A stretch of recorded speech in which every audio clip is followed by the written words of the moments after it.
Y continuamos este simposio, los derechos de acceso a la información y la protección de datos personales en las universidades, con el primer panel. El primer panel se titula Buenas prácticas en las instituciones de educación superior en materia de transparencia. Los panelistas: la licenciada Adriana Campos López, abogada general y titular de la UE en el Instituto Politécnico Nacional; el doctor Germán Cisneros Farías, investigador de la Universidad Autónoma de Nuevo León. Participa también en este panel nuestro rector de la Universidad Autónoma de Nuevo León, el doctor Jesús Sánchez Rodríguez, el comisionado vocal de la Comisión de Transparencia y Acceso a la Información del Estado de Nuevo León, el licenciado Sergio Antonio Bucayo González, y el maestro Dante Negro Alvarado de la OEA. El moderador, licenciado Justino Núñez Quirós, director de vigilancia de la IFAI. Me permito solicitar a todos los panelistas que el moderador pase al frente a ocupar su lugar. Me voy a permitir leerles un poco el currículum abreviado de nuestro moderador de esta mañana, el licenciado Justino Núñez Quirós. Él es licenciado en Economía por la Universidad de Guadalajara, egresado de la maestría en Economía del Colegio de México, y ha tomado cursos de política de competencia en Canadá y de economía industrial en Londres, así como de administración estratégica, negociación y manejo de conflictos. Fue profesor por 12 años en el programa de maestría en Economía de la Universidad de Guadalajara y en los diplomados de competencia económica y telecomunicaciones del Instituto Tecnológico Autónomo de México. Ha impartido clases en la licenciatura de Política y Administración Pública del Colegio de México, así como en las licenciaturas de Economía, Derecho y Administración de la Universidad Panamericana. Ha sido dictaminador de la revista Econoquantum de la Universidad de Guadalajara, incluida en el Padrón de Excelencia del CONACYT. Ha ejercido práctica privada como consultor económico en empresas del sector energético, Gas del Francés en México, Tractebel y Gas Natural México. En el sector público se ha desempeñado en la Secretaría de Finanzas del Gobierno de Jalisco, fungió como director en la Unidad de Desregulación Económica de la Secretaría de Economía. Posteriormente, como asesor de comisionado del presidente de la Comisión Federal de Competencias, y desde julio del año 2003 es director de vigilancia en la Dirección General de Coordinación y Vigilancia de la Administración Pública Federal del IFAI. Bienvenido, señor gobernador, licenciado Justino Núñez Quirós, y a todos los panelistas de este primer panel titulado Buenas prácticas en las instituciones de educación superior en materia de transparencia. Adelante. Muchas gracias. Voy a leer una breve semblanza de los participantes en el panel. Nos acompaña hoy el doctor Germán Cisneros Farías. Es licenciado en Derecho y Ciencias Jurídicas con maestría en Derecho Público por la Universidad Autónoma de Nuevo León y doctorado en Derecho por la UNAM. Es SNIC nivel 2 del CONACYT, profesor investigador de la Facultad de Derecho y Criminología de la Universidad Autónoma de Nuevo León. Ha sido conferencista y ponente en diversos foros internacionales de diversas organizaciones y universidades. Miembro y coordinador de diferentes asociaciones de derecho. Cuenta en su haber con más de 15 libros publicados. Estos han sido usados como referencias de citas bibliográficas por otros autores. Ha sido director general de la revista Statum Rei Romani, de Derecho Administrativo de la Facultad de Derecho y Criminología de la Universidad Autónoma de Nuevo León. Es miembro del Comité Científico de la revista Conocimiento y Cultura Jurídica y del Consejo Editorial de la revista de la Asociación Internacional de Derecho Administrativo. Entre otros reconocimientos otorgados menciono: miembro regular a la Academia Mexicana de Ciencias, presidente honorario de la Asociación Mexicana de Derecho Administrativo, reconocimiento del Centro de Investigaciones Matemáticas por colaborar en la fundamentación doctrinal de los juicios orales y la pertinencia de sus procesos jurídico-administrativos del Estado de Guanajuato, reconocimiento del Colegio de Doctores de Nuevo León, del Consejo Cultural Mundial, del Colegio de Abogados de Monterrey, Medalla de Investigación de la Facultad de Derecho de la Universidad Autónoma de Nuevo León, Premio Nacional Alfonso Reyes en Literatura, y como investigador destaco las siguientes líneas: titular de la línea de investigación de Derecho Administrativo comparado en el Centro de Investigación de Tecnología Jurídica y Criminológica desde 2009, más 100 años. Miembro del Foro Iberoamericano de Derecho Administrativo y, entre otros cargos, ha desempeñado como presidente de la Asociación Mexicana de Derecho Administrativo, nombramiento de ratificación de director general de la revista mexicana Statum Rei Romano de Derecho Administrativo, representante ciudadano en la Comisión de Transparencia del municipio de Monterrey, asesor del secretario de Educación Pública de Nuevo León, director de Control de Procesos, dependiente de la Procuraduría de Justicia de Nuevo León, miembro fundador y primer secretario del Colegio de Jurisprudencia de Nuevo León, presidente del Colegio de Jurisprudencia de Nuevo León, asesor del Delegado Regional del Seguro Social, magistrado propietario de la Sala Segunda Instancia Electoral Estatal de Nuevo León, subdirector académico de la Facultad de Derecho de la Universidad Autónoma de Nuevo León, director general de Educación Normal y Actualización del Magisterio de la SEP, asesor del subsecretario de Educación Superior e Investigación Científica de la SEP, presidente del Comité del Tercer Distrito Electoral Federal de Nuevo León, director general de la Escuela Normal Superior y subdirector general de Normas Estatales de Nuevo León. Muchas gracias. También contamos con la participación de la licenciada Adriana Campos. Es licenciada en Derecho por la Universidad Nacional Autónoma de México, con especialidades en instituciones administrativas en finanzas públicas y en Derecho Económico y Corporativo. Cuenta con una amplia experiencia profesional en el sector público, en el que se ha destacado su participación en instituciones enfocadas a la justicia social y a la educación. Su labor inició en la Procuraduría Federal del Consumidor, dependencia en la que colaboró de 1979 a 2003. Ocupó cargos a lo largo de su trayectoria como verificadora, notificadora, receptora de quejas, conciliadora, asesora del subprocurador, jefa de departamento y directora de área de resoluciones administrativas, logrando obtener las bases que la impulsaron hasta llegar a desempeñarse como directora general de resoluciones administrativas y directora general de quejas, conciliación y arbitraje. En el año 2004 ingresó a la Secretaría de Desarrollo Social, en la que colaboró como directora general junta jurídica del Programa de Desarrollo Humano y Oportunidades, directora general de normatividad de asuntos contenciosos, abogada general y comisionada para la transparencia, titular de la unidad jurídica de la empresa de participación estatal mayoritaria Conce, y para el año 2010 deja de laborar en el sector de desarrollo social para recibir la invitación de la doctora Yolosochi Bustamante Díez, directora general del Instituto Politécnico Nacional, para colaborar en esa institución educativa con la responsabilidad de abogada general, misma que el día de hoy continúa ejerciendo.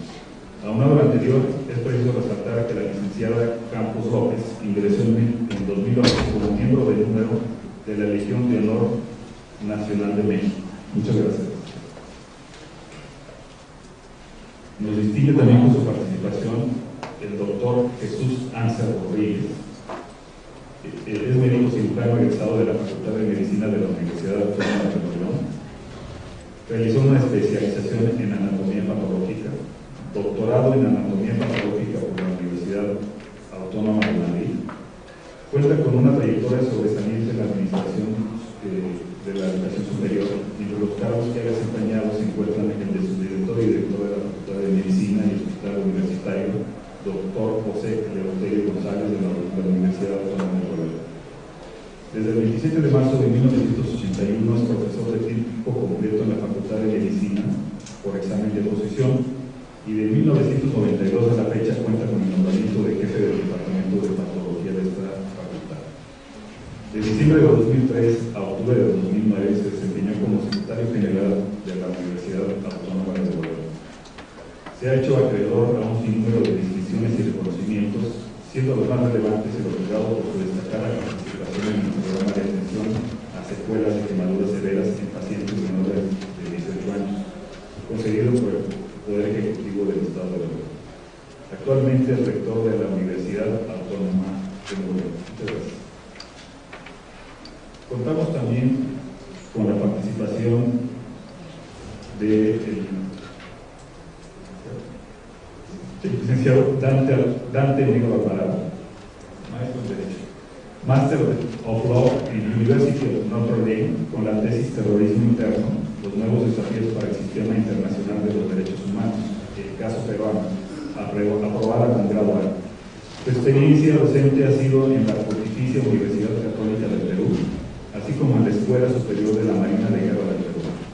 Entre sus publicaciones se encuentra la labor del Comité Jurídico Interamericano, la Convención Interamericana contra el Terrorismo, algunas consideraciones para su implementación en las legislaciones internas de los Estados parte, para la revista Agenda Internacional del Instituto de Estudios Internacionales de la Universidad de la Pontificia Universidad Católica del Perú. Ha participado en diversas conferencias, seminarios y cursos a nivel internacional. Fungió como miembro titular del Comité Mixto de Disciplina, oficial jurídico y actualmente es director de la Oficina de Derecho Internacional del Departamento de Asuntos Jurídicos Internacionales en la Organización de Estados Americanos. También participa en este panel el licenciado Sergio Antonio Moncayo González, quien es licenciado en Derecho y Ciencias Sociales por la Facultad de Derecho y Ciencias Sociales de la Universidad Autónoma de Nuevo León, ahora autónoma. Maestría en Derecho Fiscal en la Facultad de Derecho y Ciencias Sociales de la Universidad de Nuevo León, catedrático en la Facultad de Derecho y Ciencias Sociales y del Colegio de Criminología, meritorio en el Palacio de Justicia del Estado de Nuevo León y consejero honorario representante ciudadano del municipio de Monterrey. Notario público suplente de la Notaría Pública número 42 y actualmente es comisionado vocal de la Comisión de Transparencia y Acceso a la Información del Estado de Nuevo León. Muchas gracias.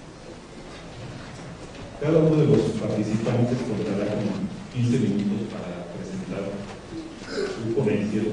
Les agradecería mucho que respetaran el tiempo asignado. 5 minutos antes de concluir se los indicaré para que en su caso apresuren un poco la presentación. Muchas gracias. Iniciamos con el doctor Germán Cisneros Farías, investigador de la Universidad Autónoma de Perú.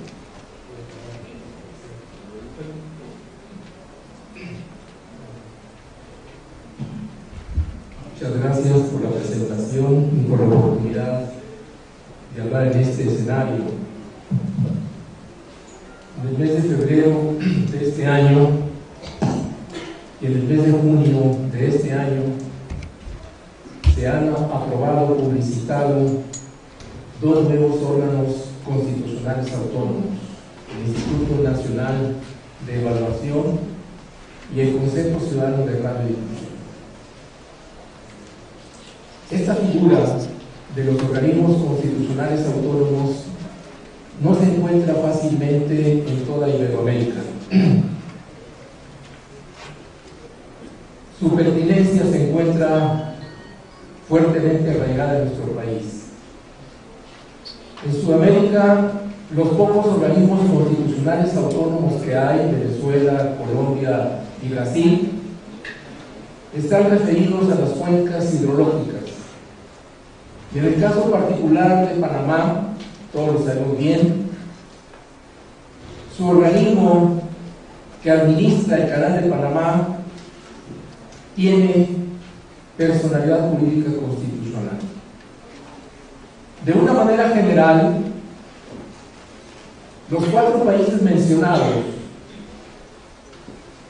dicho en una perspectiva rápida, pero sí con acento en los detalles administrativos y jurisdiccionales de Panamá, les puedo decir que funcionan de una manera extraordinaria. El ejemplo particular de la administración de Panamá en su canal, al menos en el terreno de las licitaciones públicas, es un ejemplo internacional. El desmedro de todo lo que pasa en nuestro país, en la ley reglamentaria del artículo 134 constitucional, en el tema relativo a las adquisiciones, arrendamientos del sector público y en la ley de obras públicas, que a la brevedad deben ser reformadas. Hablamos entonces de los organismos constitucionales autónomos, entre los cuales se inserta nuestra universidad y las universidades públicas mexicanas.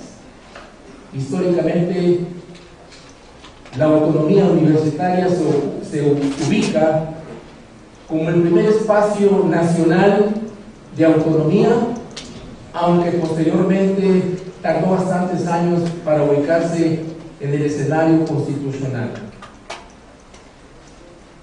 Tanto Antonio Carrillo Flores como Gabino Fraga batallaron mucho para ubicar la naturaleza jurídica de la Universidad Nacional Autónoma de México, y más aún en el caso particular del organismo desconcentrado, el Instituto Politécnico Nacional. Estudiar la naturaleza jurídica de las universidades públicas y de todas las instituciones de educación superior de nuestro país merece un análisis detallado. Algunos son organismos desconcentrados, bien lo sabe el Instituto Politécnico Nacional, que nuestro rector los convocó. Estoy hablando del doctor Reyes Tamés Guerra, a que pudiese definir su naturaleza jurídica entre un organismo descentralizado con autonomía o un organismo desconcentrado, y salvo opinión en contrario, la mayoría se inclinó porque fuese un organismo desconcentrado. Este tema de la autonomía universitaria en el contexto de los organismos desconcentrados y en el contexto de los organismos constitucionales autónomos merece un análisis particular en referencia al artículo 3 del Instituto Nacional de Evaluación Educativa, que por fortuna hay una salvedad para que no se aplique en las instituciones universitarias, y también en la perspectiva de la transparencia que hay en el 134 y que nada más se encuentra en el 134 y en el tercero constitucional. ¿Hay alguna naturaleza jurídica común a las instituciones de educación superior en México? La respuesta es no la hay. Obedecen a naturalezas jurídicas diversas. En algunos casos son organismos desconcentrados, otras se encuentran reguladas por el concepto de descentralización administrativa, algunas han sido creadas por ordenamientos locales, y finalmente la gran mayoría fueron establecidas bajo el amparo de la fracción 7 del artículo 3 constitucional, con referencia a la llamada autonomía universitaria. Estas últimas instituciones son organismos constitucionales autónomos, como es el caso de la Universidad Autónoma de Nuevo León. Ahora preguntémonos, ¿los organismos autónomos, como el caso que nos ocupa, pueden ser supervisados de forma íntegra o parcial por otros organismos constitucionales autónomos? La respuesta es afirmativa. Pueden serlo en la parte o partes en que la ley no les ha conferido la autonomía para determinada competencia, función o responsabilidad pública, y no pueden serlo en coherencia con el juicio anterior en la parte o partes, fines o funciones en que la ley les otorga la autonomía mencionada. En el ordenamiento jurídico mexicano existen varios casos que se refieren a esas aparentes incompatibilidades en las competencias de algunos órganos de gobierno y también en organismos autónomos. Aquí nos habremos de referir de manera breve a las que se presentan entre las universidades autónomas con los organismos autónomos creados respectivamente por la Ley Federal de Transparencia y Acceso a la Información Pública Gubernamental y por la Ley de Fiscalización y Rendición de Cuentas de la Federación. Se trata de tres organismos constitucionales autónomos cuyas materias objeto de su acción tienen fuertes conexiones entre sí, constituyéndose las dos últimas leyes y sus respectivos organismos autónomos, el IFAI y la Auditoría Superior de la Federación, en supervisores específicos de la parte o partes en que las universidades autónomas no poseen autonomía propia, estando por lo mismo sujetas a la acción directa de las dos leyes y organismos mencionados. Siendo organismos constitucionales autónomos como lo son, los cuestionamientos sobre la prevalencia de su jerarquía normativa aparentemente se encuentran en conflicto. No es así. Para ello debemos apoyarnos en Jorge Carpizo para que nos mencione las características de tales organismos. Nos dice, son establecidos por la Constitución, caso muy típico de México, la cual debe señalar los principios básicos de su organización y sus facultades más importantes. Desempeñan funciones públicas que le corresponden al Estado. En consecuencia, su prioridad única es el interés. Sus miembros deben gozar de garantías para asegurarles autonomía técnica, tales como nombramiento, estabilidad, ubicación, remuneración y responsabilidad. Sus actos de autoridad, como cualesquiera otros de esta naturaleza, si presuntamente violan derechos o libertades, están sujetos a control jurisdiccional.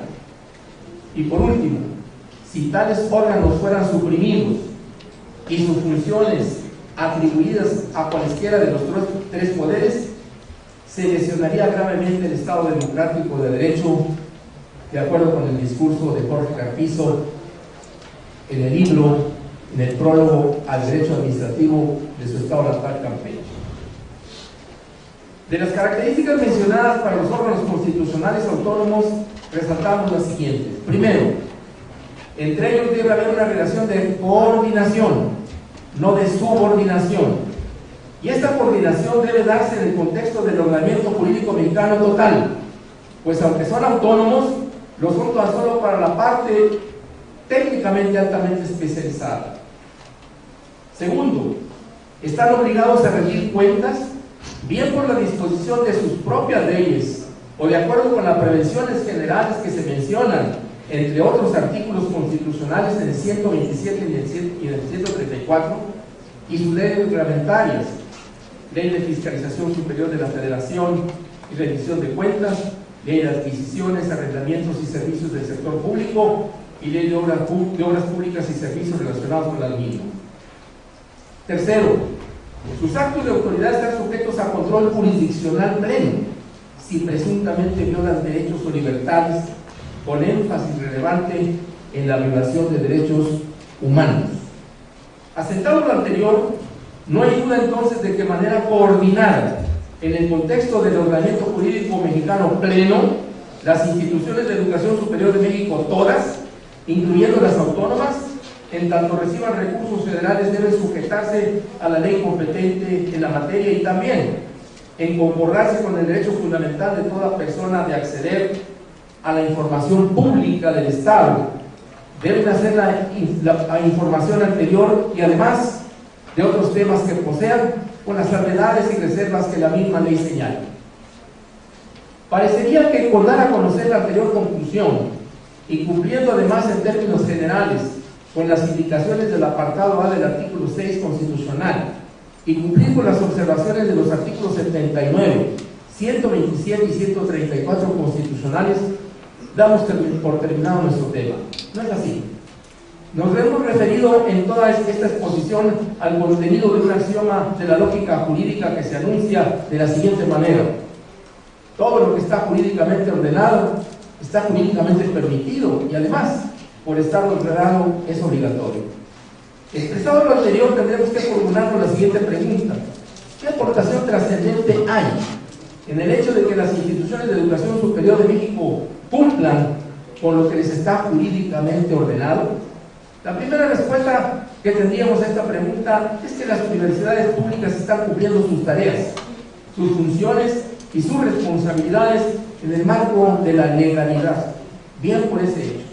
Pero de manera honesta, debemos decir que tratándose de instituciones educativas que constituyen el vértice de una cultura nacional y que pretenden ser ejemplo, vanguardia para otras instituciones, tendremos que aceptar entonces que es muy modesta su aportación a la cultura del Estado de Derecho.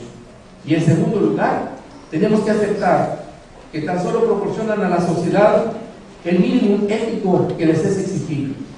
Para ello, debemos transitar a otro axioma de la lógica jurídica denominado axioma de libertad, creado por el innombrable maestro don Eduardo García Maínez, enunciado en los siguientes términos: lo que está jurídicamente permitido no está jurídicamente ordenado, puede libremente hacerse u omitirse. Es decir, en el contexto de la autonomía universitaria, es necesario avanzar a otras prácticas colectivas de transparencia a las que no están obligadas instituciones universitarias y que incluso les pertenece con exclusividad constitucional, pero que deben ubicarse con dichas prácticas en un contexto moral de mayor relevancia. Bien decía John Rawls, que los actos morales o superoratorios son acciones de benevolencia, piedad, heroísmo y autosacrificio. Son actos que no se exigen, aunque normalmente sean exigibles para las personas o instituciones más privilegiadas, y al hacerlas, de acuerdo con el citado tratalista, así las personas o instituciones se vinculan aún más, de manera estrecha y comprometida, con un sistema de justicia social que les ha otorgado tal privilegio o liderazgo. Aunque ciertamente no están obligadas a ello, ¿cuáles pueden ser estas buenas prácticas de transparencia a las que las instituciones de educación superior de nuestro país pueden avanzar? Primero, efectivamente, está escrito que las universidades y las demás instituciones a las que la ley otorga autonomía tendrán la facultad y la responsabilidad de gobernarse a sí mismas. Pero en el contexto del Estado social, democrático y de derecho, tienen, de acuerdo con el discurso de Zagrebelsky, la exigencia de realizar una profunda renovación de numerosas concepciones jurídicas, entre ellas la autonomía, que hoy operan con prácticas totalmente confusas. Segundo, en la determinación de sus planes y programas, por supuesto, respetando su sistema de gobierno en la fase decisoria que le corresponda, además de darse a conocer en forma pública, debe promover la participación ciudadana, de manera preferente, mediante un procedimiento abierto, transparente, circunscrito a estrictas bases metodológicas. En la tesis de Dworkin, no puede haber dos discursos en una misma sociedad. La Constitución pertenece a la comunidad, y no solo en forma pasiva porque sus miembros posean ciertas ideas acerca de lo que es correcto o incorrecto, sino porque sus funcionarios toman decisiones que comprometen a toda la sociedad, pues pertenecen a ella y a ella deben regresar. Tercero, como instituciones jurídicas que lo son, administrar su patrimonio. Estamos hablando aquí en esta conclusión de su patrimonio, o sea, que han generado o que reciben de otras instituciones privadas. En consecuencia, no les es accesible todo el contexto del 127 y del 134, pero aún así, con un amplio, respetuoso y fuerte sentido ético, deben dar a conocer en forma pública todos los detalles contables, contractuales, financieros y administrativos en la parte correspondiente al manejo de su patrimonio. Concluyo. Todo lo anteriormente descrito se inscribe en el contexto de los llamados derechos de tercera generación. Estos nacen por la necesidad de imponer límites a la discrecionalidad en el uso de los recursos, de los privilegios y de los derechos indeterminados. Se inscriben a favor de las futuras generaciones, en las que el acceso a la cultura, a la buena administración, a la gobernanza y la transparencia se da con el propósito de mejorar nuestras condiciones de convivencia ética, de calidad humana y de participación ciudadana.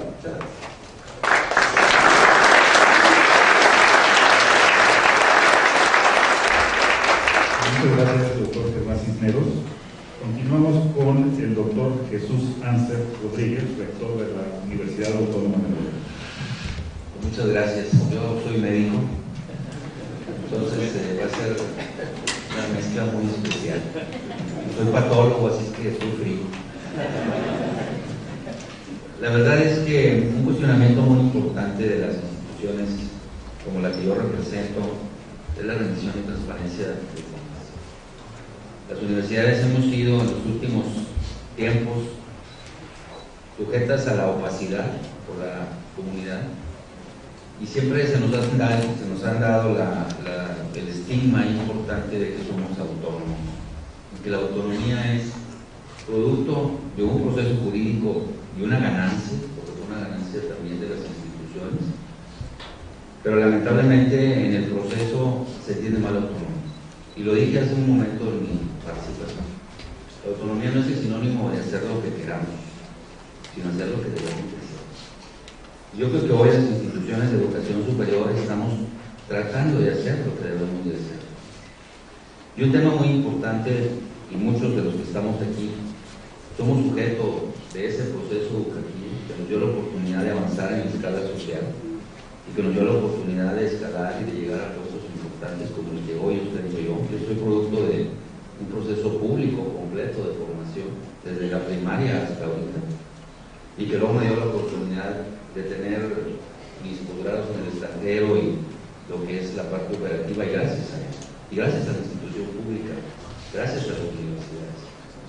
Y este proceso importante de la autonomía, que es jurídicamente cuestionable a veces, porque lo es, debe de ser sujeto en forma permanente de un proceso de cambio. Yo creo que, lo comento, la NUYES ha trabajado intensamente en este proceso y hemos llegado a tener en estos últimos años una apertura de las instituciones de educación superior que recibimos recursos públicos para poder darle a la sociedad certidumbre de lo que estamos haciendo. Y lo que estamos haciendo en el proceso educativo es muy claro: cobertura, equidad, calidad, y somos sujetos de todos los organismos para la calidad educativa. Somos sujetos de todos los organismos para la investigación. Somos sujetos de un proceso permanente de cultura y hemos llegado a un punto importante en el cual la NUYES, a través de su representación y a través de la propia actividad que tenemos, hemos entregado nuestra rendición de cuentas a los congresos federales y estatales. Hemos sido sujetos en forma permanente de las revisiones, porque lo único que se nos cuestiona a las universidades en forma directa es en qué gastamos los recursos. Y yo creo que en ese tema hemos avanzado muy importantemente. La Universidad Autónoma de Nuevo León, y ahora hablo de mi institución, ha logrado desde 2013, aquí está Pablo Rivera, adecuarnos primero a la ley federal en el 2002, adecuarnos a la ley estatal en el 2003, a crear nuestro reglamento propio interno con las modificaciones, de acuerdo a las modificaciones de la ley. Y en este proceso creamos la primera unidad de enlace, acceso y transparencia de las universidades públicas en el país, con una actividad muy importante que se ha traducido ahora en tener un propio edificio. Hemos logrado hasta la creación de un propio edificio, en donde le demos las facilidades y donde podamos atender las solicitudes que se nos entreguen. Y esta unidad que ha trabajado ya en estos 10 años, ha logrado atender todas las peticiones, todo lo que se nos solicita, y creo que ha dado como resultado confiabilidad, certeza de que estamos haciendo las cosas de una manera transparente. Logramos poner en nuestra página, como lo hacemos las instituciones, pues todo lo que son las normativas, pero también los diferentes estados financieros. Desde forma permanente los publicamos, los damos. Tenemos una actividad al interior de la universidad muy importante para que haya cultura de la legalidad, porque un tema importante es la cultura de la legalidad que tenemos que promover como institución de educación superior. Ya viste el tema final, en donde además de todo esto tiene que llevar un concepto social, educativo a los jóvenes, porque desde ahí tenemos que empezar para que no haya corrupción y para que realmente las políticas públicas que nacen de las instituciones tengan impacto. Yo creo que la Universidad Autónoma de Nuevo León, y quiero hacerme de todas mis instituciones hermanas educativas públicas, estamos trabajando en este concepto. Estamos trabajando porque la cultura de la legalidad tendrá que ser esa parte que cierre el círculo importante y en ese cambio social. Pero para eso se requiere también un cambio en los partidos políticos. Se requiere una reestructuración también importante para que las políticas públicas reales que se están proponiendo a nivel federal tengan el impacto.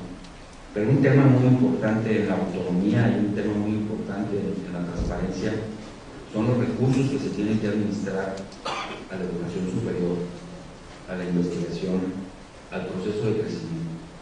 Porque esos son los otros indicadores que también tienen que rendirse cuentas. Y yo creo que las instituciones de educación superior hemos hecho un esfuerzo muy grande para poder cumplir con las metas que se nos han propuesto, aún con el déficit de presupuesto que tenemos. Porque una vez que se nos cuestiona el dinero, pero no se nos cuestiona lo bueno. Cuando el dinero no alcanza y lo multiplicamos y hacemos los indicadores como están ahorita, y lo quiero decir porque los indicadores que tienen ahorita el país se deben a la educación pública, ahí no nos cuestionan. Ahí me cuestionan el peso, en qué lo gasté, pero al final del tiempo no me dicen el resultado. Y a veces el resultado es mayor que lo que me dieron. Y lo digo con números. porque si queremos cumplir y hacer cumplir, creo que la transparencia debe ser la totalidad. Este es un tema muy álgido, que es el presupuesto, indudable, muy álgido en la transparencia, pero las instituciones de educación superior estamos muy presionadas, porque además de cumplir con todas las normativas, se nos exige un plus, porque somos autónomos y hacemos lo que queremos. Pero la verdad es que no hacemos lo que queremos, hacemos lo que debemos de hacer. Si queremos cumplir con la meta de tener cobertura de educación media superior del 80% al 2018, si queremos cumplir con la meta de tener cobertura de educación superior cerca del 50%, porque vamos a llegar al 40% en el 2018, si bien llegamos, o si queremos cumplir con la expectativa de tener investigación de frontera y realmente tener esa vinculación, debemos de cumplir también con la otra transparencia, que es el proceso presupuestal, el proceso ordenado, para que podamos tener realmente la parte operativa bien correspondida, sobre todo segura.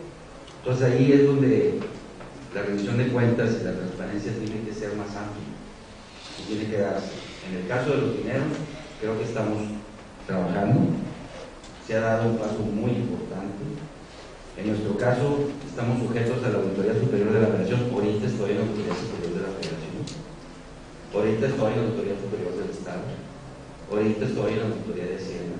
Pero los dineros siempre lo revisan, pero que todo eso lleve un fin común, que es el beneficio de la sociedad. La unidad de acceso de enlace la quiero felicitar también, porque yo un tema que le pedí a Pablo Rivera en forma permanente eran los simposios, los cursos, congresos, y la verdad que nos hemos integrado, ha sido una de las más activas del país, para poder realmente tener esta cultura de la legalidad, que ha sido dentro del periodo una meta muy importante. Me propuse una gestión responsable, creo que vamos por el camino correcto, independientemente de las modificaciones que se tendrán que hacer, para que la sociedad se sienta todavía más segura de que la autonomía, repito, no es hacer lo que uno quiera, es hacer lo que uno debe hacer.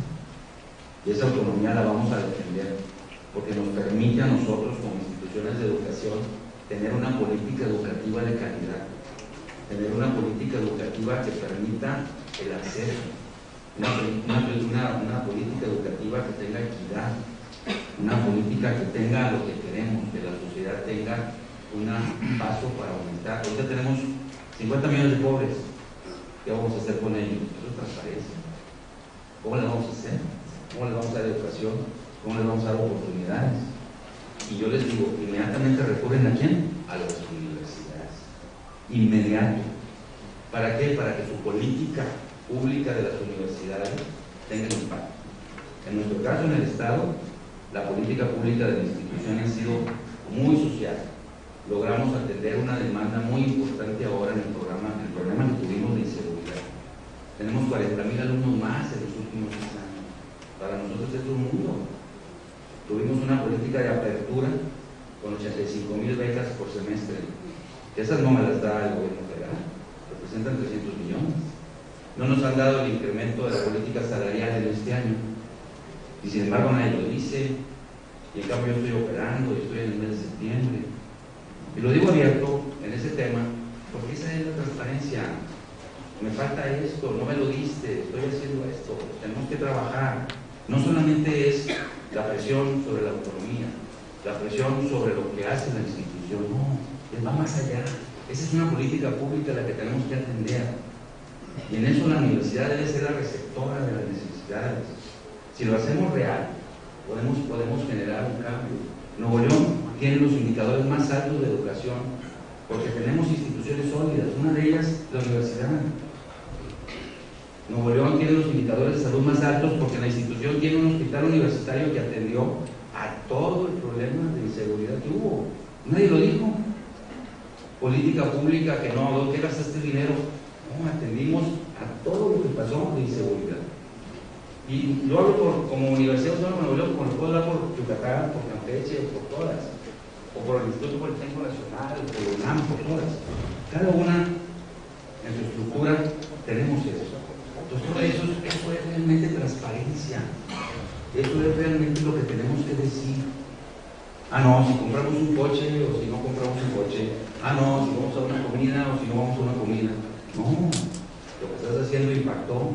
Generaste 532 investigadores, generaste 300 convenios de investigación. O sea, esa es la política pública de transparencia.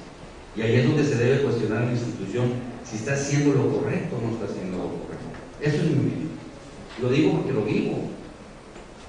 Si a mí no me dan el dinero para dar el incremento salarial y yo se lo doy al sindicato, 200 millones de pesos, ¿dónde está la transparencia? Y yo en cambio lo estoy pagando, me estoy endeudando y tengo que hacer una política financiera que ni la Auditoría Superior de la Federación, ni la Auditoría Superior del Estado, ni Hacienda me la toman en cuenta. Ah, no, eres autónomo, resuélvelo. Esa es la autonomía, resuélvelo, porque eso eres autónomo. Entonces, ¿dónde está la realidad? Entonces, los temas jurídicos, como los mencionaron, son muy claros, pero la parte operativa de una función social va más allá que ese proceso. Entonces, yo creo que las universidades, para resumir, estamos trabajando en la transparencia, creamos nuestras unidades, estamos bien, y yo creo que en este momento vamos por el camino correcto, pero debemos de fortalecer la política de legalidad al interior, con una cultura permanente en los jóvenes, para que podamos realmente hacer esa transformación. Entonces, mi posición es seguir trabajando todos juntos y que de estos temas de ahora salgan las políticas y hagan el cambio. Muchas gracias.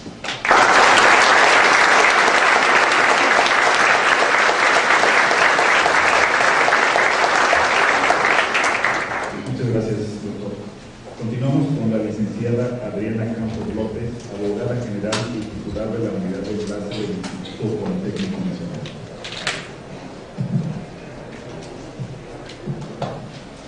Muy buenos días a todos ustedes, señor rector, doctor Jesús Ángel Rodríguez, muchas gracias por la invitación al Instituto Politécnico Nacional a participar en este simposio. Comisionado presidente, muy buenos días. No te vuelvo a contar nada de mis temas. Desde que te oí con Carmen Aristegui dije no. Pero sí, pues bueno, creo que esa es una... Platicamos ahí algún asunto de los que nos preocupan en el instituto y bueno, pues yo creo que se claro, además es un claro, es un dato no lo puedo reservar. Bien, el día de hoy soy portadora de un saludo de nuestra directora general, la doctora Yorosochi Bustamante Díez, directora general del Instituto Politécnico Nacional, quien bueno, se complace por la participación de nuestra institución en este simposio. Y quisiera comentar, dando seguimiento a este panel, algunos aspectos sobre la transparencia como una pieza clave de la democratización en las instituciones de educación superior. Y bueno, quisiera decirles que en México, a lo largo de las últimas 3 décadas del siglo XX, el término democracia estuvo presente en los discursos oficiales de mayor nivel. Sin embargo, para la mayor parte de la población, ese término significaba muy poco. En el mejor de los casos, solo le confería al ciudadano común el derecho de elegir a determinada persona para ocupar un puesto de elección popular. No podía pedir cuentas y mucho menos exigir resultados a ningún ente de gobierno. A finales de la década de los 90, esta situación comenzó a cambiar. El gobierno se enfrentó a un nuevo paradigma. Las visiones críticas del ejercicio gubernamental ganaron espacio en los medios de comunicación y en la academia. La presencia, el respaldo de los partidos políticos de oposición se acrecentó y los organismos internacionales comenzaron a ejercer presión para lograr la democratización efectiva del régimen político en México. Llegó el tiempo de dejar de ser una estructura acorazada y poner al alcance del mexicano la información que le permitiera ejercer con plenitud su ciudadanía y así determinar si los poderes públicos efectivamente acatan lo señalado en el artículo 39 de nuestra Carta Magna, en donde se señala que todo poder público dimana del pueblo y se instituye para beneficio de éste. Así, en el contexto de la alternancia democrática, surgió en el año 2002 la Ley Federal de Transparencia y Acceso a la Información Pública Gubernamental, que puso al alcance de la ciudadanía un novedoso mecanismo para allegarse de gran parte de la información pública. Sin embargo, fue hasta 2007 cuando el derecho de acceso a la información llegó a su culmen y se consolidó como pilar de nuestro sistema legal al incorporarse en el artículo 6 de nuestro máximo ordenamiento, trayendo consigo la obligación de todos los estados de la República de contar con leyes en la materia. A nivel federal se estableció un régimen general aplicable al Poder Ejecutivo y un régimen particular o especial para los poderes legislativo y judicial, para los tribunales administrativos y por los organismos autónomos, toda vez que les confirió la facultad de determinar en reglamentos o acuerdos de carácter general los órganos, criterios y procedimientos institucionales para proporcionar a los particulares el acceso a la información, de conformidad con los principios y plazos establecidos en la ley. A nivel local, las leyes en la materia establecieron un régimen único. Grato hubiera sido contar con un ordenamiento único en la materia. Sin embargo, el respeto a la división de poderes y las características especiales de cada uno de los demás sujetos obligados condujo a la regulación vigente. Hoy nos abocamos especialmente a las instituciones de educación superior que, dependiendo del caso concreto, están sujetas al régimen general aplicable a la administración pública federal o local o al régimen especial de las universidades autónomas que pueden ser federales o locales. Decía el maestro Jorge Carpizo que las universidades son la conciencia crítica del país, arenas de libertad en donde se examinan y en donde conviven toda clase de pensamientos y todas las ideologías. Por tal razón, la transparencia y el acceso a la información de las instituciones públicas de educación superior debieran verse más que como una obligación, como una práctica natural. Las instituciones de educación superior constituyen una parte vital de la actividad nacional. A través de ellas se presta un servicio público que representa la esperanza del progreso social y del progreso individual, mediante la formación integral de profesionistas. Por ello, si las instituciones de educación superior desean participar en la formación de ciudadanos, necesariamente debemos enseñarles a buscar la información relacionada con su realidad, para así cuestionarla y proponer soluciones a los problemas. Es absurdo que en las casas de las preguntas abunden los cuestionamientos y escaseen las respuestas. La transparencia debe ser enseñada en todas las casas de estudio, no necesariamente con cursos semestrales, sino con hechos. La transparencia es un elemento valioso en la formación de los alumnos que merecen recibir. Al interior de las instituciones públicas debemos reconocerlo.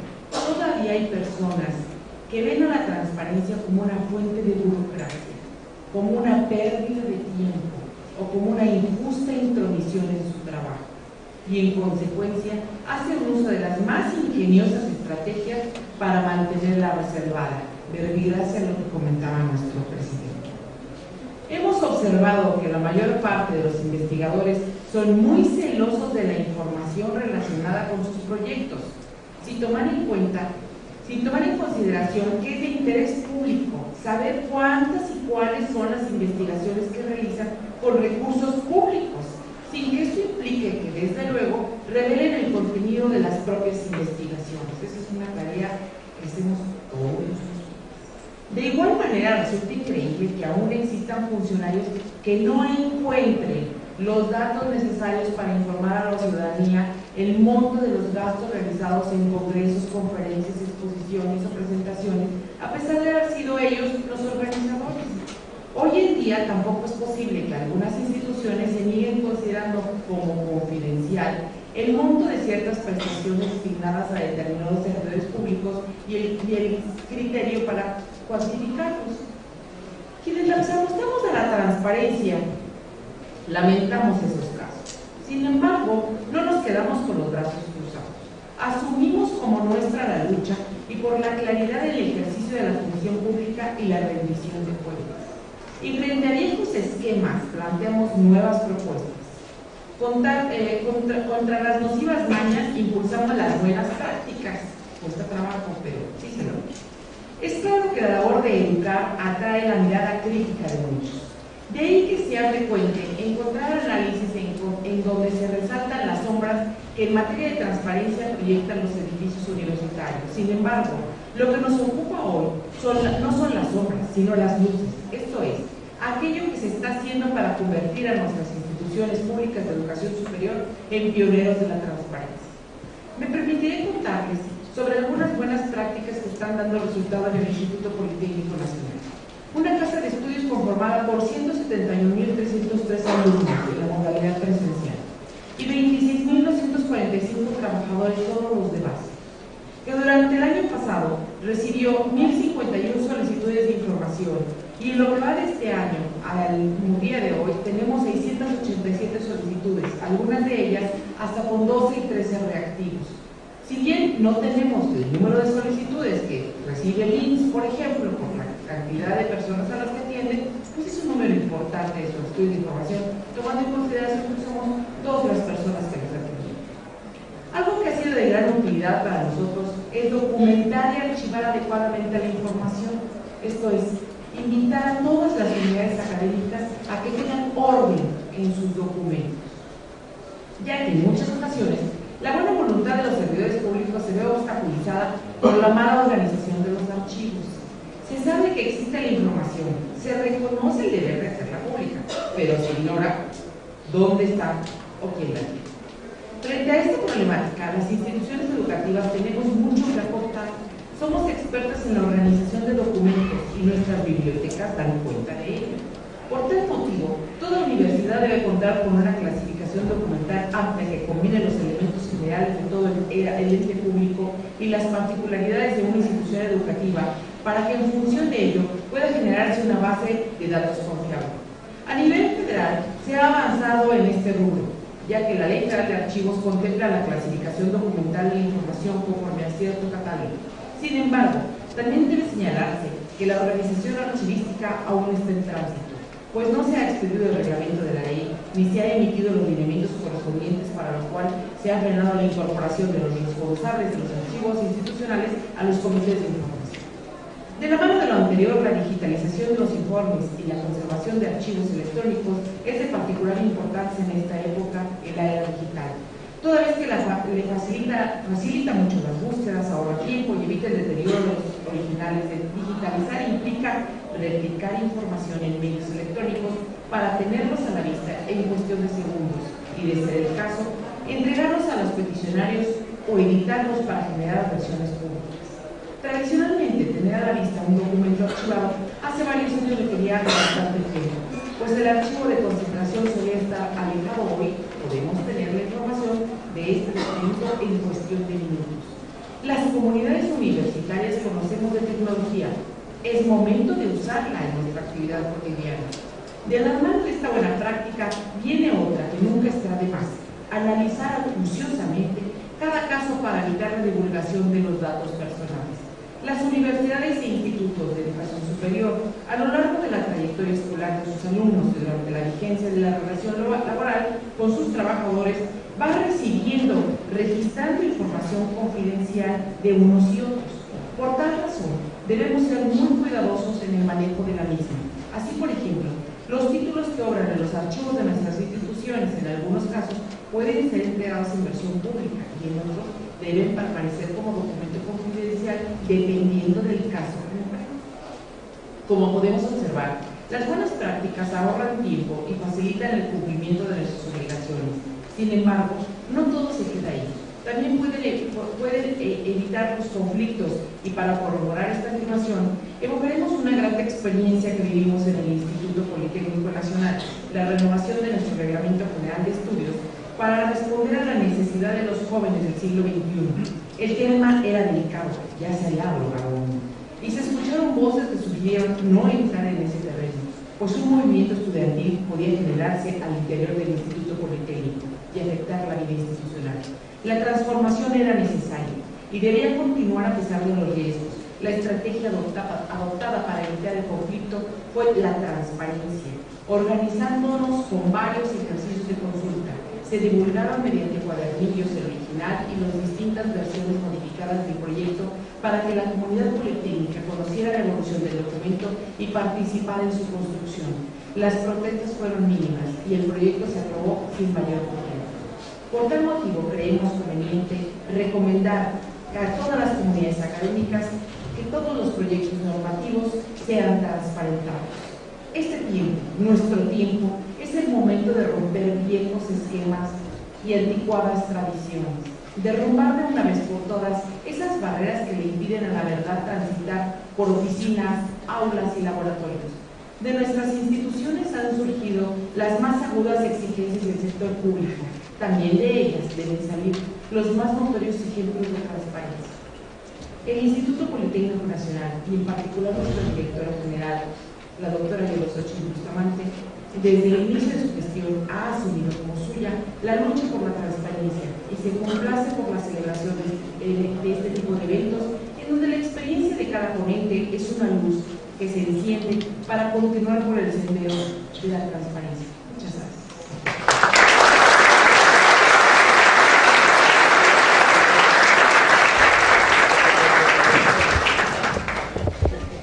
Muchas gracias, licenciada. A continuación, tenemos las palabras del maestro Dante Negro Alvarado, director de la Oficina de Derecho Internacional del Departamento de Asuntos Jurídicos Internacionales de la Organización del Estado. Cuando hablamos de buenas prácticas en los temas de transparencia, la manera como quiero enfocar esta presentación es a las buenas prácticas que existen a nivel internacional, que no necesariamente son tomadas en cuenta cuando debatimos sobre posibles reformas con relación a los temas de acceso a la información pública o protección de datos personales. Y sin embargo, estos estándares internacionales están presentes, poco conocidos, pero están presentes, y quiero compartir con ustedes cuáles son los mismos. En segundo lugar, también quiero ser provocativo y voy a plantear algunas preguntas que yo creo que son necesarias hacernos en un mundo académico. Como se dijo esta mañana, es aquí donde debemos discutir, pero sobre todo cuestionarnos sobre conceptos que simplemente se nos dan acceso a la información pública efectiva en un determinado país. Esto seguramente lo han escuchado muchas veces, asegura la transparencia, permite una responsabilidad en la gestión pública, consolida la democracia, etc. No quiero detenerme mucho en esta parte. ¿Cuáles son los instrumentos que nosotros tenemos a nivel interamericano que nos permiten obtener algunas ideas de lo que es el acceso a la información pública? En primero de ellos, la Carta Democrática Interamericana, que es un instrumento que se adoptó en el año 2001 y que básicamente describe cuáles son los componentes de una democracia efectiva. Las cumbres de las Américas, que son reuniones de presidentes y jefes de Estado, también nos brindan alguna información sobre cuáles son los elementos que deben componer la institución del acceso a la información pública. Pero hay unos instrumentos que son muy importantes, yo los considero muy importantes, que son las resoluciones de la Asamblea General que todos los años aprueba este órgano principal de la organización. Y si bien es cierto, todos sabemos, y los académicos en Derecho Internacional, que las resoluciones de los organismos internacionales no necesariamente son obligatorias. Sin embargo, estos son compromisos políticos que los ministros de Relaciones Exteriores de los 34 países que participan activamente en la organización adoptan año tras año. Y yo los quiero remitir a la lectura de estos instrumentos porque contienen estándares muy importantes que, como les vuelvo a repetir, son compromisos políticos adoptados por quienes dirigen las relaciones externas de nuestros países y que por lo tanto representan estándares que deberían ser tenidos en cuenta en cualquier intento de legislación, modificación de legislación, etcétera, en materia de acceso a la información. ¿Cuáles son las definiciones básicas que nosotros manejamos cuando hablamos de acceso a la información pública? La capacidad de todo individuo de acceder a cierta información en poder del Estado. Esto es lo más básico que nosotros conocemos. De esto extraemos que es un derecho del individuo, que se trata de un derecho que le permite acceder a determinada información y que esta información está ¿en dónde? En poder del Estado. Es decir, no significa que debemos acceder porque el individuo tiene derecho a acceder a cualquier tipo de información. tiene derecho a acceder a una información pública en poder del Estado. Por lo menos ese es el estándar que se consagran en los instrumentos internacionales. Hay un caso que fue decidido por la Corte Interamericana de Derechos Humanos, el caso Claude Reyes versus Chile. Se lo describo de manera bastante sucinta. Claude Reyes y compañía solicitaron cierta información a las autoridades públicas en Chile con relación a un proyecto de inversión por parte de una compañía extranjera en Chile con posibles impactos en el medio ambiente. La autoridad negó parte de esa información y Claude Reyes apeló al sistema interamericano, Comisión Interamericana y Corte Interamericana. Finalmente, la Corte Interamericana falló diciendo dos cosas muy importantes: que el artículo 13 de la Convención Americana incluye el derecho de acceso a la información en poder del Estado y que dicho acceso es un derecho fundamental de los individuos. Y en segundo lugar, que ese reconocimiento es fundamental para garantizar el derecho a través de una protección judicial adecuada.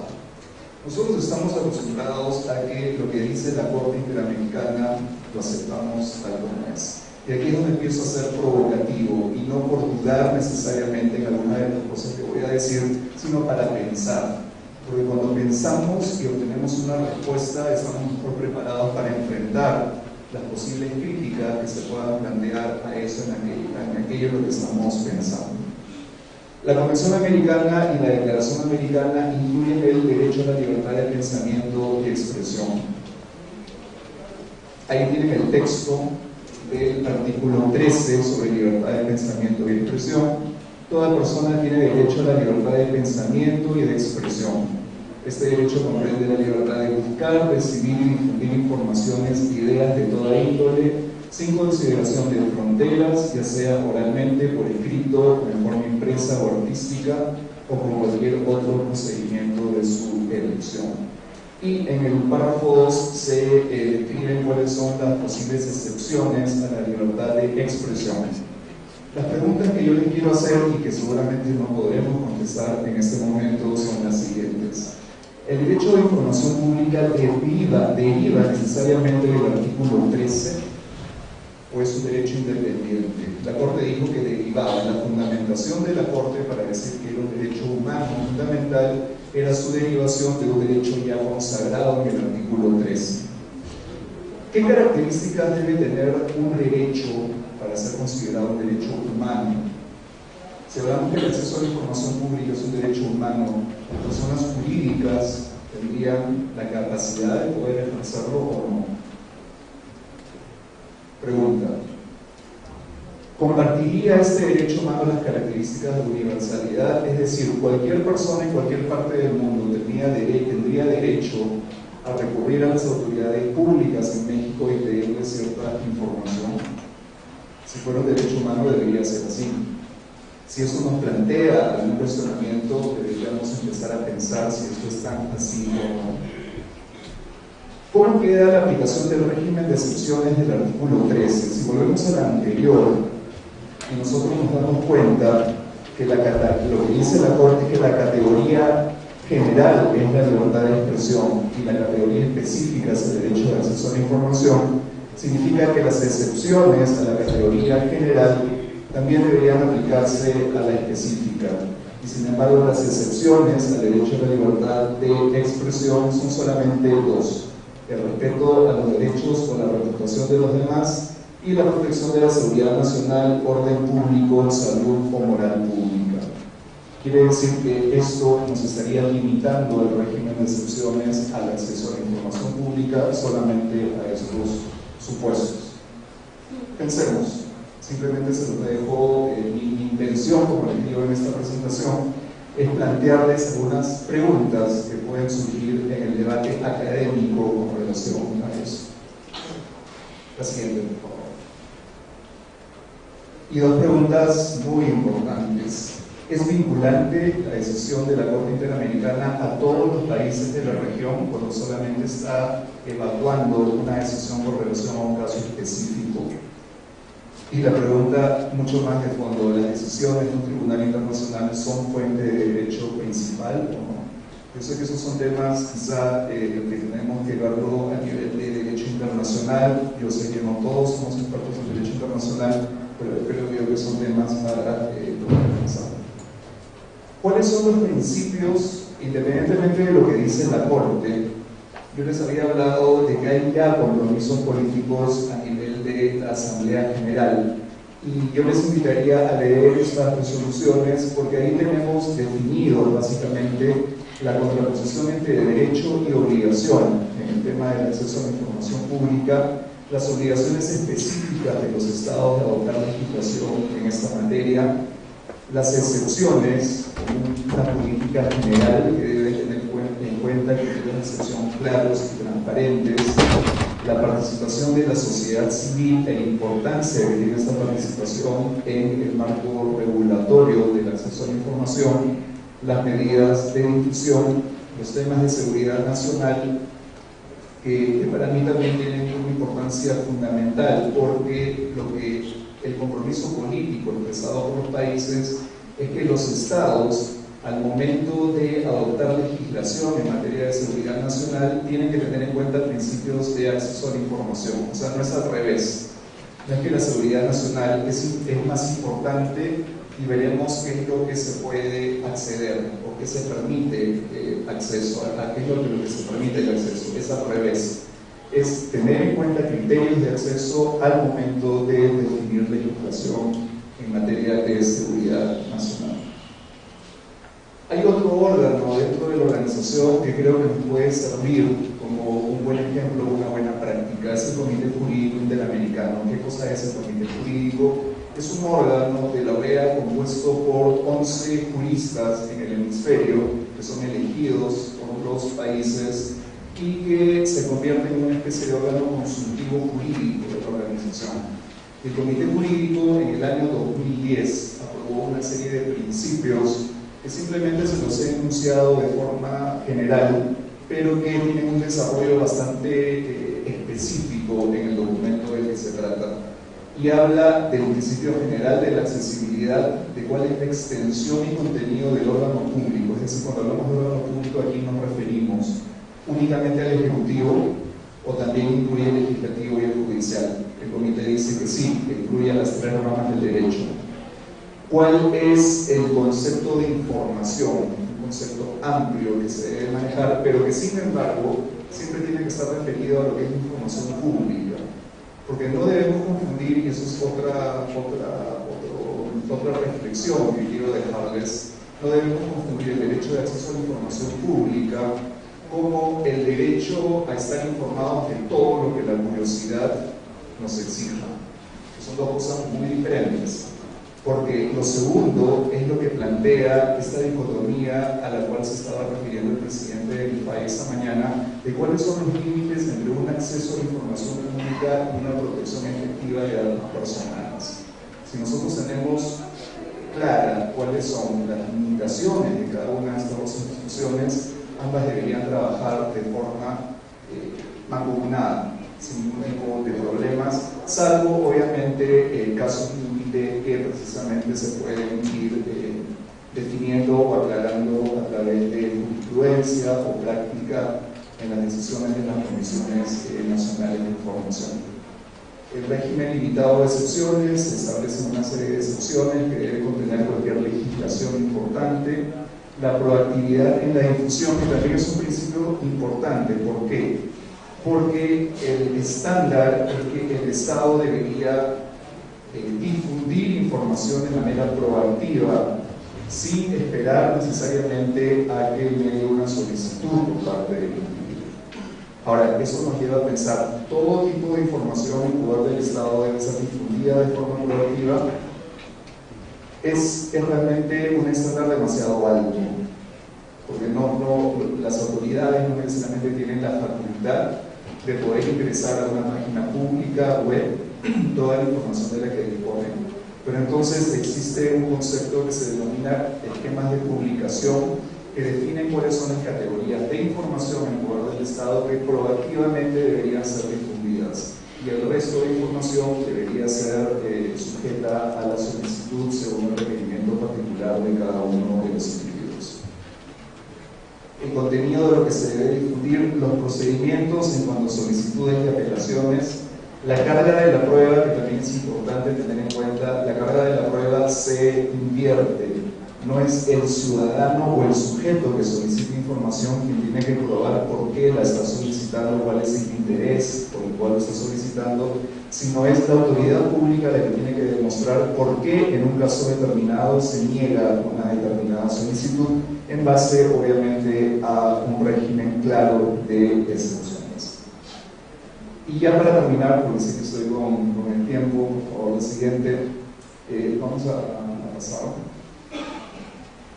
Solo quiero hacer referencia, tenía quizá una exposición un poquito más larga sobre el particular, pero solamente quiero hacer referencia que de los estándares o buenas prácticas que existen en la Organización de los Estados Americanos, ya que se ha hablado del contenido de las cumbres, resoluciones de la Asamblea General, los principios del Comité Jurídico, se adoptó en el año 2010 una legislación modelo, y con esto acabo. La legislación modelo no es un documento obligatorio. Es un documento que sirve de referencia para que los Estados miembros de la organización adapten sus legislaciones a determinados estándares que se consideró eran los estándares más perfectos, entre comillas, sobre la materia. Yo les invitaría a que consulten esta legislación modelo. Como bien les dije, si bien cierto no es un documento obligatorio, sin embargo, una vez adoptada la organización a través del Departamento de Derecho Internacional, lo que ha estado haciendo es promover el contenido de la ley en talleres específicos dirigidos a aquellos actores que están en mejor capacidad de poder tomar decisiones políticas en materia de acceso a la información pública. Y ya se han desarrollado muchos talleres en diferentes países de la región. En el año 2010 se celebró uno aquí en México, en el Distrito Federal. Se han desarrollado talleres en Perú, en República Dominicana. La próxima semana se celebra uno en Costa Rica. Y como les digo, la intención es poder visualizar cuáles son esos estándares internacionales que podrían llevar a los estados, si lo consideran conveniente, a poder tener una legislación en materia de acceso a la información público más completa, más desarrollada, más clara y conceptualmente mucho más concreta y específica. Entonces, con esto, ya sé que el tiempo se me ha terminado, acabo. Espero que nuevamente recuerden cuáles son estos estándares que yo los quiero asimilar a buenas prácticas para poder ir con el tema de este taller. Y toda esta información la pueden encontrar en la página de la organización. Si ustedes quieren investigar un poco más sobre estos estándares, va a sonar a propaganda, pero es una propaganda académica. www.oas de Organization of American States.org. Si hacen un slash, pongan DIL, Departamento de Derecho Internacional, Department of International Law, y ahí van a encontrar toda esta página con toda esta información y además con toda la información relativa a las legislaciones internas de los Estados miembros en materia de acceso a la información, las buenas prácticas que hemos ido descubriendo en los Estados miembros y también jurisprudencia con relación al particular. El próximo paso será incluir jurisprudencia, llamémosle jurisprudencia o decisiones de comisiones nacionales de información en los países que así llamen. Bueno, muchas gracias por su atención y espero que haya sido de contribución al debate de esta mañana. Muchas gracias. Buenas tardes a todos. Señor rector, antes que nada, felicidades por este 80 aniversario de la Universidad Autónoma de Nuevo León. Es mi alma mater, es un siempre regresar. Y ahora, pues de esta trinchera de la transparencia y protección de datos, trinchera que inicié, si me lo permiten, con el doctor Germán Cisneros, allá por el año del 2003, doctor. En aquel entonces, para que la gente lo sepa y los alumnos estén aquí, la transparencia nos costaba hasta el bolsillo a nosotros y le poníamos dinero para salir adelante en la transparencia. Nos tocó crear la función de transparencia del municipio de Monterrey en aquellos años. Y seguimos en la trinchera, seguimos trabajando en el tron y en beneficio de esto. Gusto saludarlo y muchas gracias por su amistad y atención. Siguiendo el tema, que nos atañe. Trataré de hacer una breve, concisa presentación.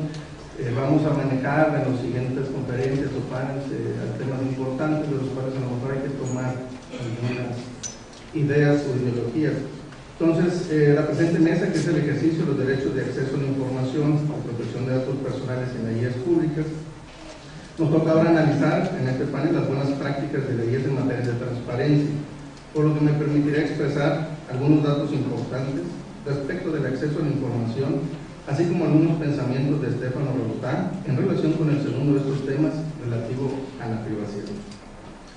La primera ley que se tiene conocimiento en el mundo sobre acceso a la información es la denominada Ley de Suecia de 1776, aunque pudiéramos mencionar la existencia de otro antecedente más remoto, que es la expedición de la bula papal en España del año 1520. La expresión de Greta Garbo, I want to be let alone, not to be alone, recordando que la expresión to be let alone es la fórmula histórica utilizada en el ámbito americano para identificar plenamente el derecho a la privacy. En este sentido, la relación y discrepancia existente entre información y privacidad nos lleva a detenernos en si tendrá razón el tratadista italiano Rodotà cuando establece que la transparencia y conocimiento social pueden ser entendidos como una forma de violencia contra la libertad, contra la libre construcción de la personalidad. El hombre de cristal, aludido por Rodotà, como el buen ciudadano, el que no tiene nada que esconder, el que es totalmente transparente, representa una trampa social. En cuanto a que toda intimidad o secreto se transforma en sospecha de esconder algo o de ser catalogado en el bando de los malos ciudadanos, por lo que con esta referencia se da lugar a la injerencia pública y a la negación de la intimidad, expropiándonos la vida misma.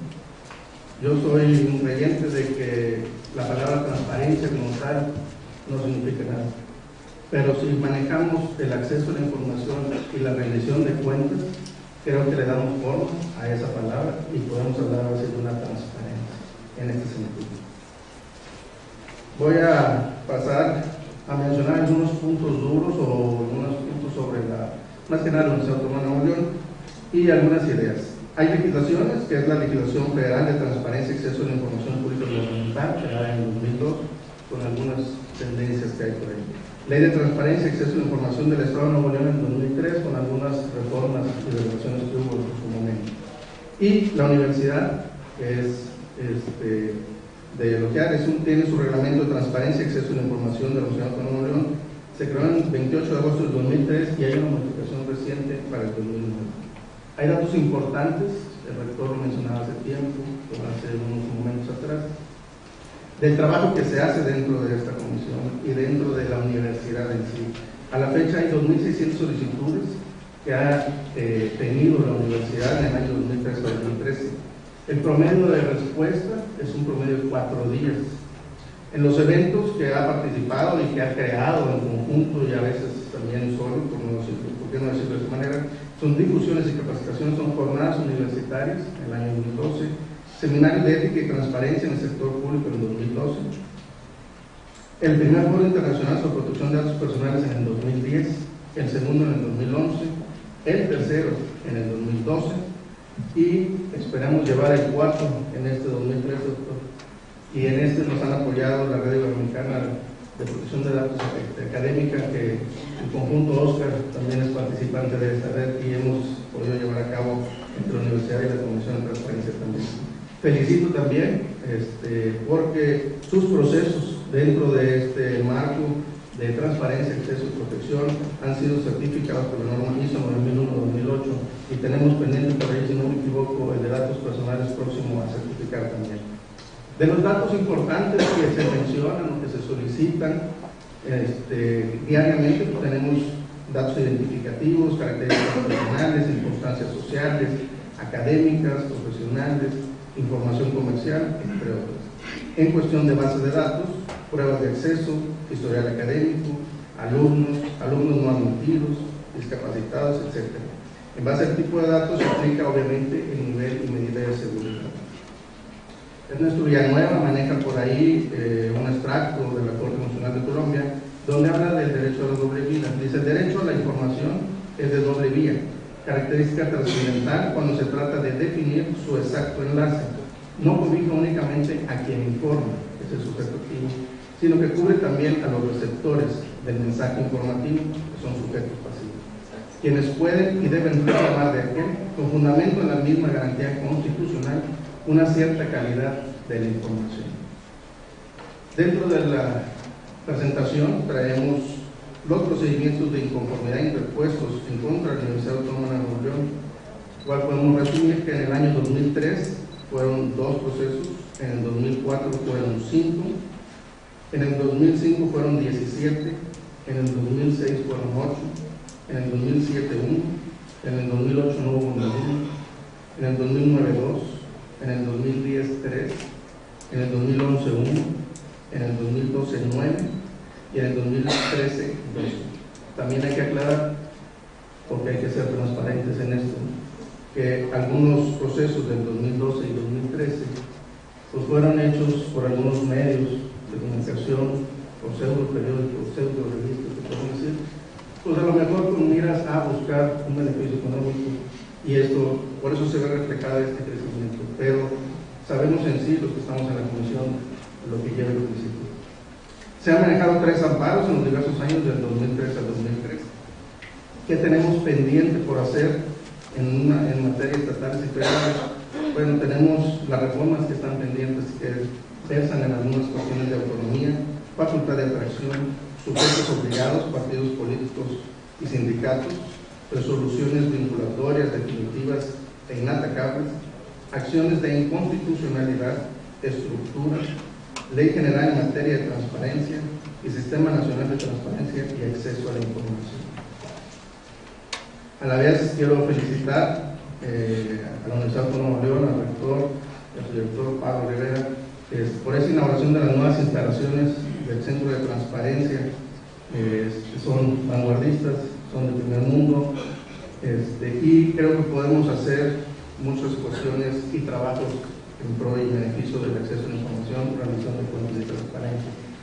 Me despido no antes sin decir que tenemos retos, doctor, tenemos retos en acceso, que es trabajar hacia adentro de la Universidad Autónoma de Nuevo León, de fortalecer la unidad de transparencia que tiene la misma Universidad Autónoma de Nuevo León. En protección de datos, el reto es ofrecer a los estudiantes de manera plena el acceso, rectificación, cancelación y oposición de sus datos personales. Pudiera decir, doctor, que tenemos tareas pendientes, si me lo permite, que es apoyar y contribuir con acciones concretas y eficientes a la adopción de medidas de seguridad suficientes para que garanticen el tratamiento legítimo y seguro de los datos personales. Asimismo, promover y facilitar un eficaz ejercicio de los derechos de acceso, rectificación, cancelación y oposición. Y no sin más, capacitar a sus empleados, maestros y trabajadores de la Universidad Autónoma de Nuevo León en materias de protección de datos y en acceso. Y para esto cuenta con un servidor y con la Comisión de Transparencia y Información. Muchas gracias.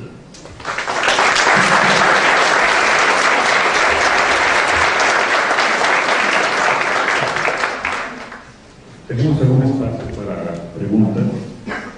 Hay una pregunta, no especifica a quién está dirigida, pero dice: bajo el supuesto de que el recado de información no completa el ejercicio de participación sin una masa crítica de esta, ¿de qué manera plantea la Universidad Autónoma de Nuevo León integrar a la comunidad estudiantil en el ejercicio de vigilancia y participación de la información? ¿Cómo que está práctica?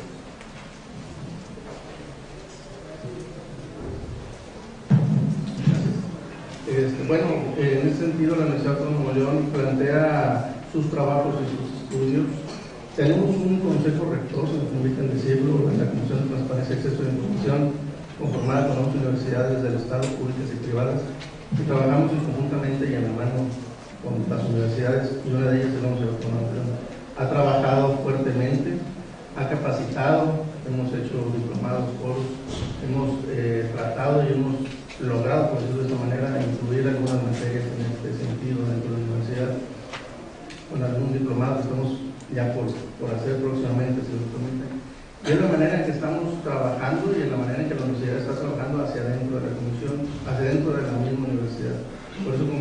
todavía quedan cosas pendientes, todavía quedan retos.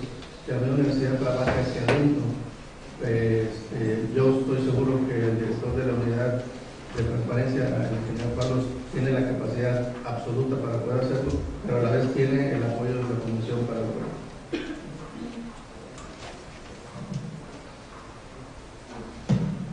Tenemos una pregunta para el maestro Dante Negro Alvarado. Sí, muchas gracias.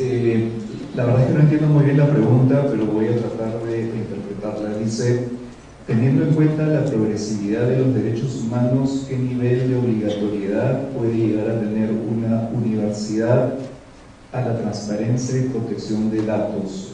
Yo me imagino que está más relacionado con qué obligatoriedad pueden tener las normas o determinadas normas en materia de derechos humanos para un ente como es una universidad en materia de transparencia y protección. En realidad, y hay una segunda pregunta que habla de cuando encontramos jurisprudencia internacional que habla de la protección de violaciones de derechos humanos por particulares.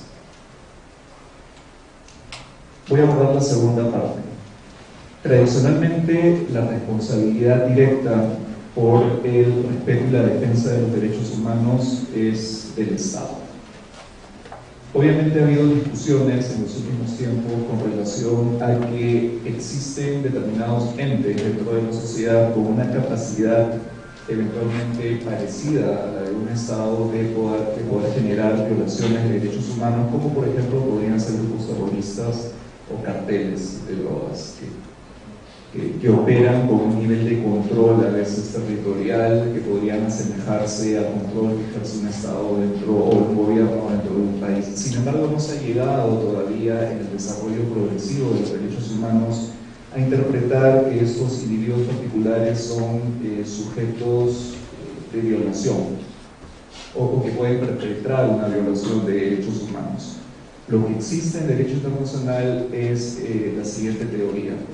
Cuando ha habido una violación de un derecho humano por parte de algún ente que no se considere Estado, es el Estado el que debe tener la obligación de, primero, defender al individuo o, si no pudo defenderlo porque no estaba bajo su control, de reparar o de hacer que el individuo tenga un debido acceso a la justicia para que dicho derecho sea reparado. Cuando el Estado falla en esta doble obligación de defender y posteriormente reparar, es cuando se genera la responsabilidad internacional y es por eso que el Estado se considera ulteriormente responsable por no la violación específica, pero por la falta de reparación ante la violación de la que estamos hablando. Y con respecto a la primera pregunta, que todavía no me queda muy clara, pero entiendo que si una universidad podría verse vinculada por estándares internacionales en materia de transparencia y protección de derechos humanos. No es así, porque una universidad no es un sujeto de derecho internacional y por lo tanto lo que puede ocurrir es que la norma internacional se interiorice dentro de la legislación interna a través de un proceso legislativo jurisprudencial, de tal manera que dicha norma internacional se convierta en una norma interna. Y por lo tanto, ya siendo una norma interna, puede ser de aplicación obligatoria a todos los entes de la sociedad, incluyendo las universidades. Muchas gracias. Está disponible los panelistas para algunas preguntas. Tenemos algunos minutos. Pueden hacer uso del micrófono o enviar sus papeles. Adelante. Buenos días. Felicitaciones a todos por las exposiciones. Han sido muy esclarecedoras. Quería hacer un par de comentarios muy breves. El primero, que para países como Argentina nos resulta muy importante lo que ha dicho la Corte Interamericana en Claude 13, porque precisamente nos dice que las limitaciones al derecho de acceso deben ser hechas por ley. Y precisamente una de las cosas en que hacía hincapié la Corte Interamericana y en nuestro país no existen leyes de acceso a la información pública. Es lamentable que estemos tan avanzados en materia de protección de datos y no tengamos leyes de acceso a la información pública. Es como primera. Esto a mí me parece muy importante. Por allí la labor de la comunidad internacional en cuanto a seducir a las autoridades públicas de nuestro país a que adopten finalmente las leyes que deben adoptar, porque ya, no solamente porque lo deben por nuestra Constitución, sino porque la propia Corte Interamericana, en función del Pacto de San José, que en nuestro caso tiene jerarquía constitucional, nos está diciendo que eso es lo que tenemos que hacer. Me parece muy importante la labor de difusión que ustedes hacen para llegar a aquellos países que estamos avanzados todavía en esta materia. Otras cuestiones que por allí me parece importante remarcar, en sintonía con lo que tú decías hace un rato, tiene que ver con la obligatoriedad en los países latinoamericanos que son parte del Pacto de San José respecto a las decisiones de la Corte. La mayoría ha ido asumiendo esa obligación de hacer el control de convencionalidad. México es un ejemplo también de un debate primero bastante difícil, pero que va asumiéndose en ese acatamiento. Y a partir de Atala Rifo contra niñas de Chile, y niñas contra Chile, perdón, la Corte ha sido absolutamente clara, la Corte Interamericana, en cuanto a que cualquier funcionario debe aplicar los criterios del Pacto de San José y por supuesto de la Corte Interamericana. Con lo cual me parece que tal vez la respuesta al interrogante en cuanto a si las entidades universitarias tienen obligación de aplicar esas normas, las que tú seguramente has dicho, aquellas que tienen necesidad de incorporarse por otras vías, esto sí es obligatorio. Claude Reyes para mí es obligatorio en todos los países que han aceptado la competencia de la Corte Interamericana. Parece, no sé si compartes esta visión.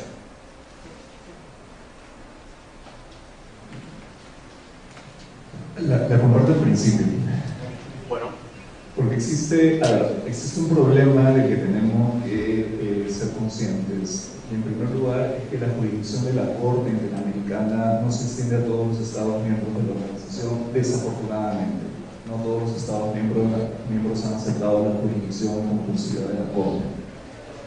En segundo lugar, existe la teoría general del derecho, independientemente de la progresividad del tema de los derechos humanos, la cual yo defiendo, pero las preguntas estaban destinadas un poco a crear el debate.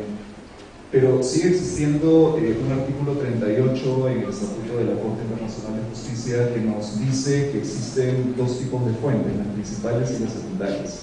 Y las decisiones de los tribunales son fuentes secundarias, es decir, no son fuentes obligatorias, pero sirven de sustento para probar la existencia de una fuente principal, en este caso la costumbre internacional.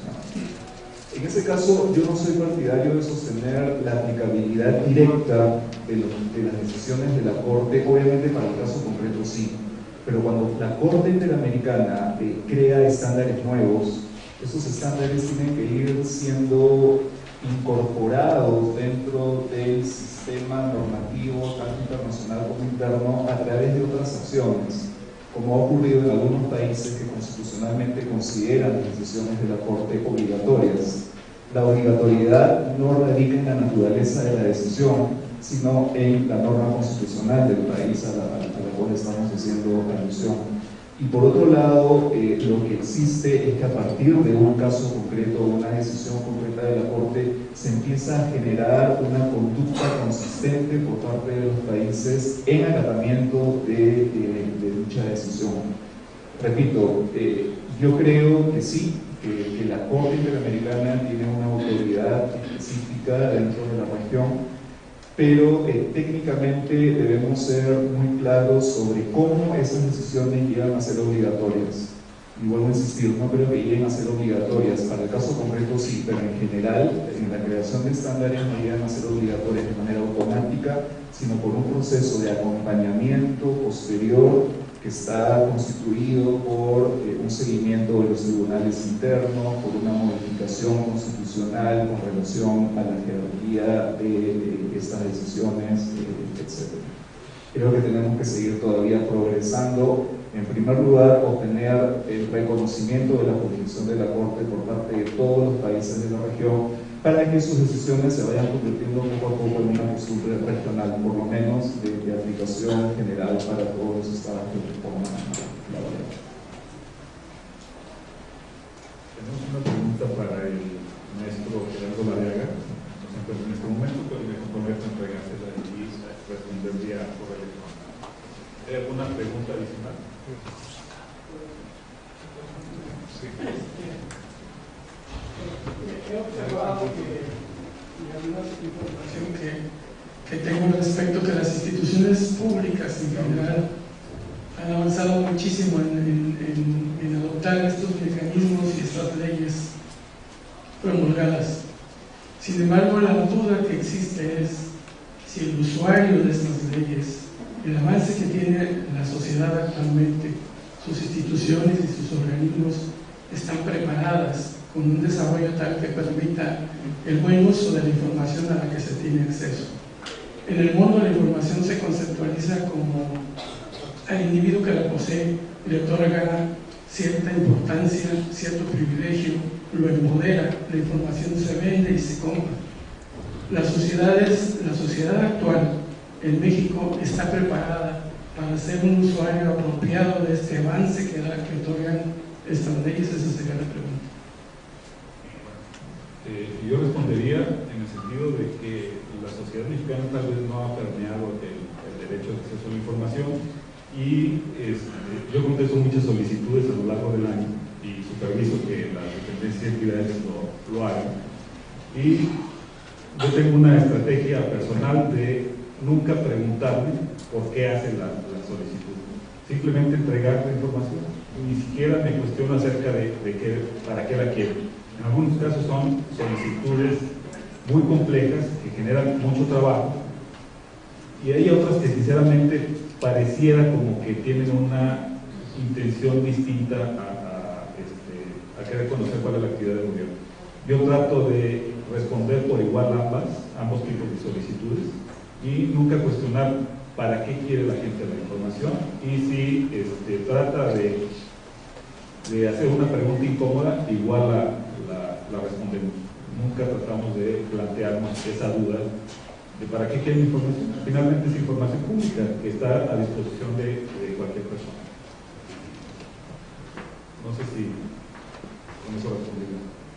Tenemos un par de preguntas más. Si me permite, sí, claro.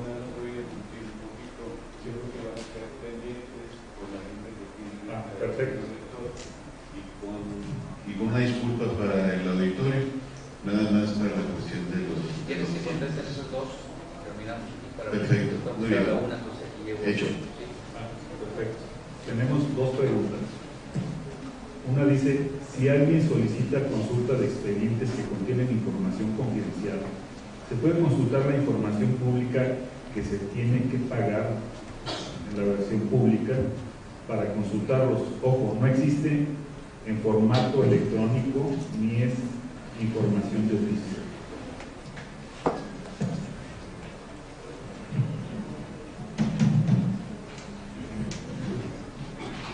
A ver, aquí dice, quiero entender, si alguien solicita consulta de expedientes que contiene información confidencial, la pregunta es, ¿se puede consultar la información pública o se tiene que pagar la versión pública? No, la versión pública no se paga, la versión pública es gratuita y es el sujeto obligado el que tiene que hacer la versión porque es electrónica y luego dice, no existe un formato electrónico ni es información de oficio. Esa segunda parte no la entiendo, supongo que es por si habría la forma de pagar la versión pública, pero la versión pública no se paga. Es gratuita y el sujeto obligado es el que tiene que hacer. Tenemos una pregunta adicional que supongo que es para el licenciado Sergio Antonio Moncayo.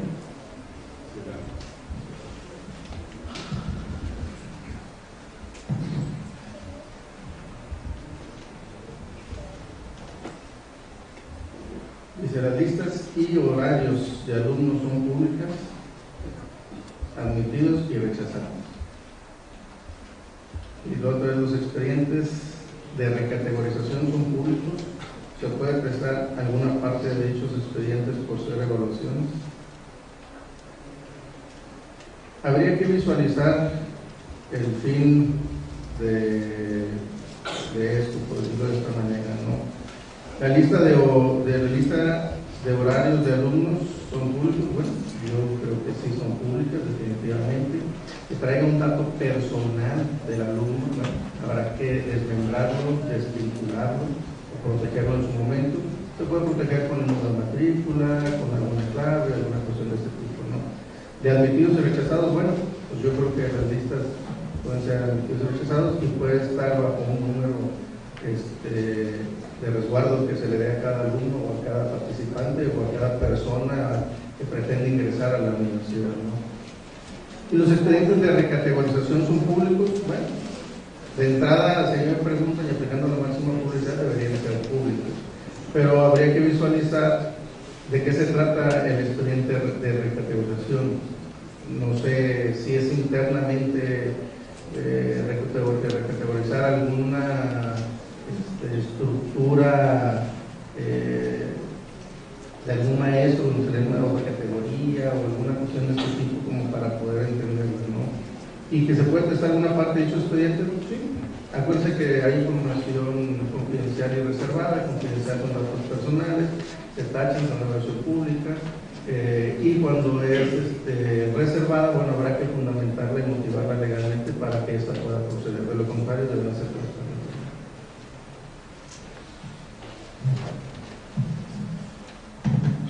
Muchas gracias por su atención y agradecemos mucho a los panelistas su participación en este panel. Muchas gracias.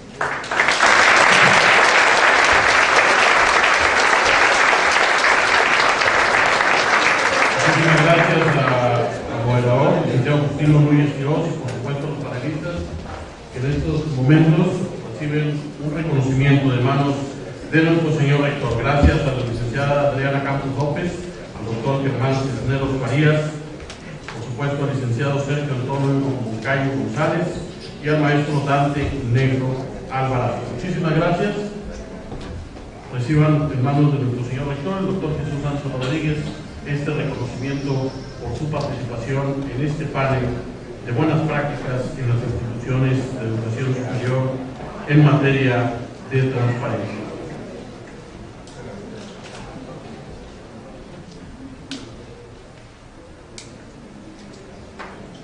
El reconocimiento nuevamente de todos nosotros para ustedes.